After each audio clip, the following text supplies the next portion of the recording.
Aprendizado de máquina, machine learning. Afinal de contas, como as máquinas aprendem?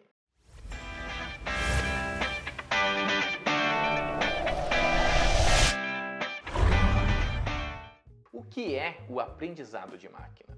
Nos últimos anos, você provavelmente ouviu as palavras aprendizagem de máquina muitas vezes. Mas o que exatamente é isso? É a mesma coisa que a inteligência artificial, será?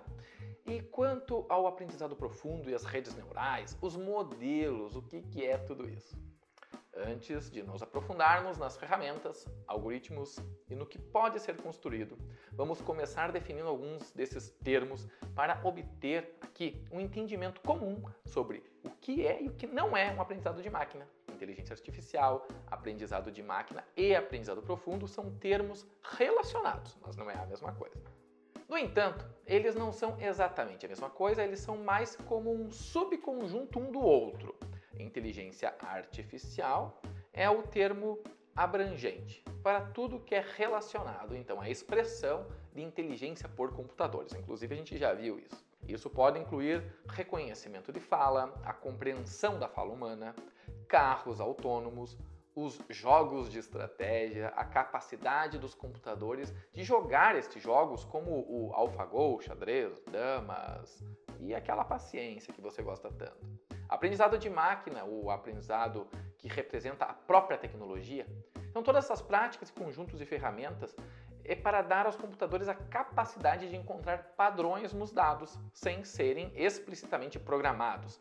Isso inclui os diferentes tipos de aprendizado e algoritmos disponíveis. Então, como o aprendizado supervisionado, tem o Naive Bayes, Neighborhoods, mais próximos assim, tipo que eu posso aprender rotulando ou não rotulando.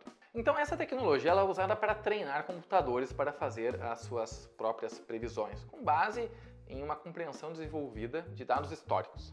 Dados que a gente coletou referente a alguma coisa, tipo produção, vendas, compras, entre outros. O que significa é que não estamos dizendo aos computadores exatamente o que ele deve procurar. Em vez disso, alimentamos os algoritmos com muitos dados coletados e deixamos que ele encontre esses padrões, relacionando então entre conjuntos de dados para tirar conclusões e probabilidades futuras quanto receber novos dados. Então, por exemplo, a gente vai colocar uma nova informação baseada no passado. Diz, olha, a probabilidade é que tal coisa ocorra. Por exemplo, se quisermos usar o aprendizado de máquina para nos ajudar a calcular a probabilidade de uma pessoa ter câncer com base em suas tomografias, construiríamos um conjunto de dados de centenas de milhares ou até mesmo milhões de tomografias de diversos pacientes em todo o mundo. Então a gente marcaria esses dados entre tomografias computadorizadas de pacientes com câncer e exames de pacientes saudáveis. Isso seria um exemplo.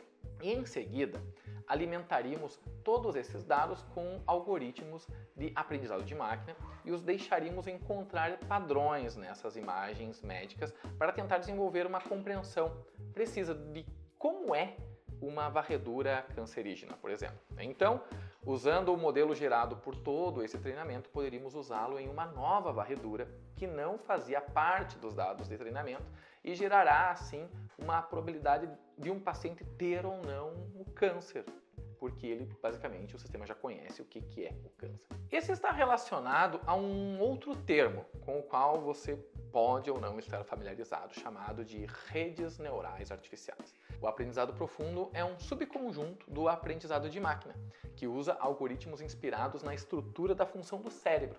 O conceito de redes neurais em aprendizado de máquina não é nada novo, mas o termo aprendizado profundo é mais recente. Essencialmente, esse método permite o treinamento de grandes redes neurais com o objetivo de fazer avanços revolucionários em aprendizado de máquina e a inteligência artificial. O aprendizado profundo, o Deep Learning, vem decolando nos últimos anos principalmente graças aos avanços no poder de computação e a quantidade de dados que estamos coletando agora. Não é mesmo? Afinal de contas, quanta informação está disponível devido a redes sociais, entre outros tipos de coleta. Em comparação com outros algoritmos de aprendizado de máquina, os de aprendizado profundo têm um desempenho que continua a melhorar à medida que aumentamos a quantidade de dados que os alimentamos, o que os torna mais escaláveis em comparação a outros.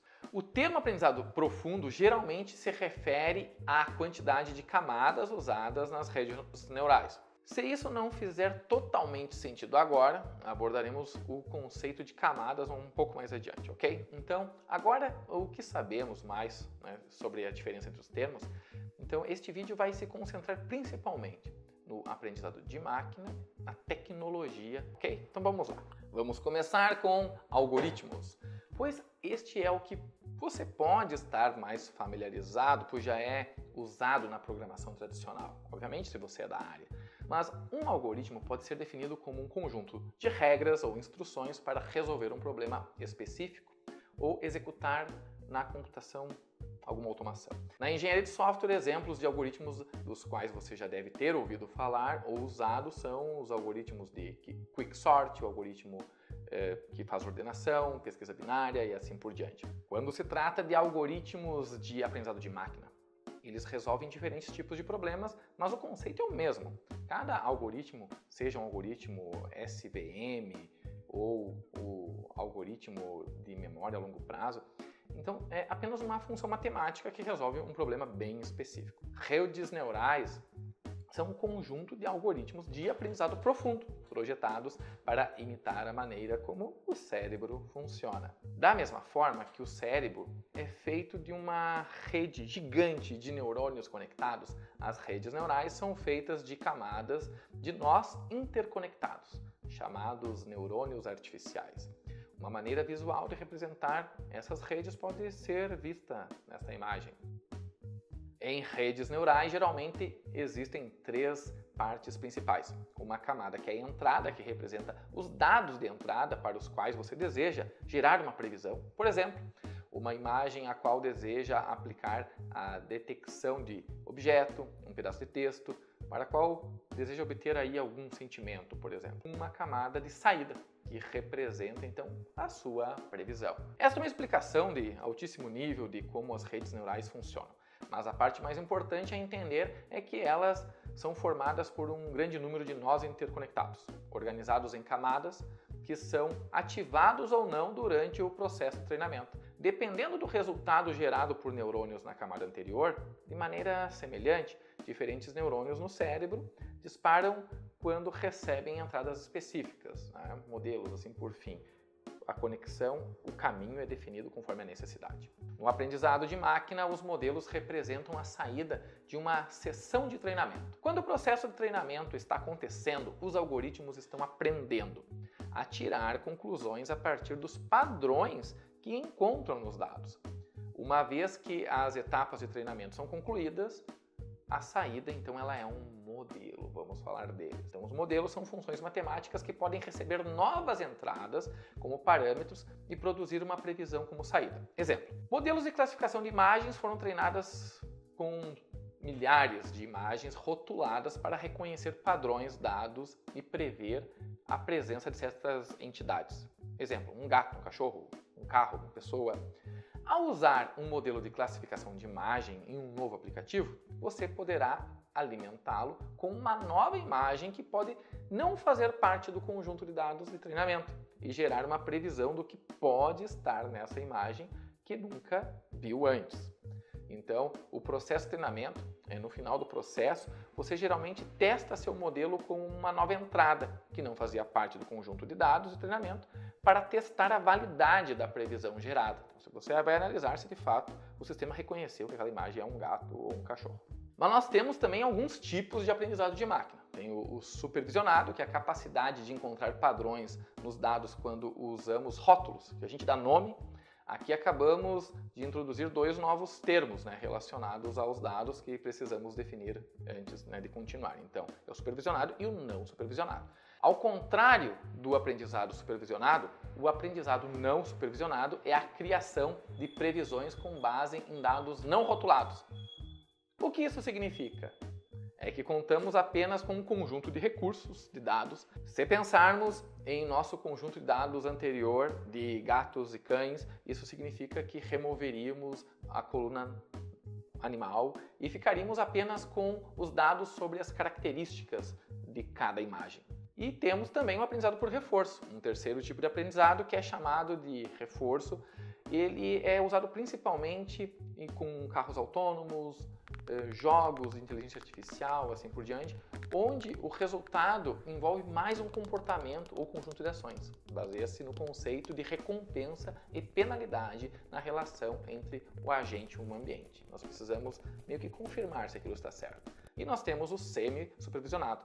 O aprendizado em questão fica entre o aprendizado supervisionado e o não supervisionado, conforme mencionado. O aprendizado supervisionado lida com dados rotulados, o aprendizado, então, não supervisionado, eles não têm rótulos, não têm nomes, lembram? Às vezes, ao usar um grande conjunto de dados, não rotulamos. Podemos, então, rotular um subconjunto dele e usar o aprendizado semi-supervisionado para fazer o que é chamado de pseudo-rotulação. Bom, o que isso significa? É que vamos rotular manualmente uma parte do nosso conjunto de dados e deixar o algoritmo rotular o restante para terminar com um conjunto totalmente rotulado. Estes algoritmos que vocês estão vendo na tela, eles são de aprendizado supervisionado, que é um algoritmo de classificação. Nós temos também aqui o CNN, que é um algoritmo que funciona muito bem na classificação de imagens. Eu recomendo, vale a pena ver mais sobre, e aqui na descrição do vídeo também tem link sobre o assunto. Ele pode ser usado para problemas como detecção de objetos e reconhecimento facial, aplicações na saúde, entre outros. Na automação residencial, estes dispositivos usam algoritmos de reconhecimento de fala e processamento de linguagem natural, NLP, para identificar as palavras que você está dizendo, analisar a intenção e fornecer a resposta mais precisa possível. Podemos fazer um vídeo focado nos algoritmos de como eles funcionam, ou até mesmo entender melhor as aplicações do aprendizado de máquina nessas outras áreas. Comenta aqui o que você tem curiosidade de saber mais sobre aprendizado de máquina, aprendizado profundo, sobre algoritmos de inteligência artificial. Se você não é inscrito no canal, inscreva-se, ative as notificações porque todas as quartas-feiras tem vídeo novo. E comenta aqui então com as suas dicas para os futuros vídeos, ok? Muito obrigado e até mais!